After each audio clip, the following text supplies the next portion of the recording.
চিনলে জড়ি, না চিনলে ভাত রান্নার খড়ি, এরকম একটি মানে কথা রয়েছে।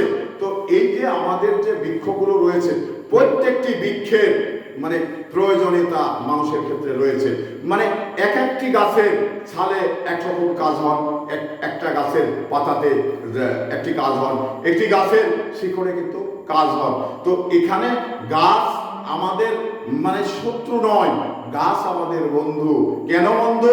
গাছ আমাদের ঘিরে রাখে, গাছ আমাদের মানে শারীরিক ফিটনেস ধরে রাখে, গাছ আমাদের অক্সিজেন দেয়। সেই গাছগুলোকে আমরা অবহেলা করি, অবজ্ঞা করি। তো আমরা আসলে নিজেকে মনে হয় অকৃতজ্ঞ, নিজেকে মনে হয় অপদার্থ।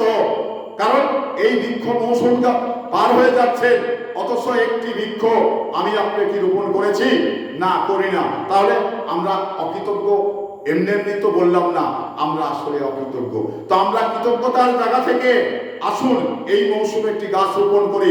আজকের এই বাচ্চা গাছ আগামী দিনে আপনাকে অনেকগুলো টাকা দিতে পারে, অনেক ছায়া দিতে পারে, অনেক আপনাকে ঘিরে রাখতে পারে। তো সেই মানে একটি অতীব প্রয়োজনীয় একটি জিনিস আমরা এখন অবহেলা করছি, আমরা সেটা অবজ্ঞা করছি, আমরা লাগাচ্ছি না।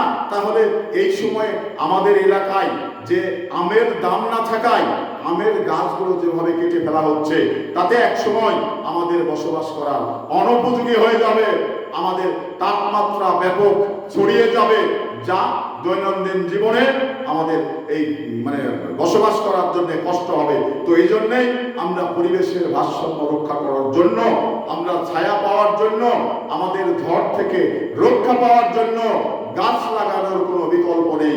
আসুন সবাই মিলে বৃক্ষ মানে রোপণ করি এবং পরিবেশের ভারসাম্য রক্ষা করি।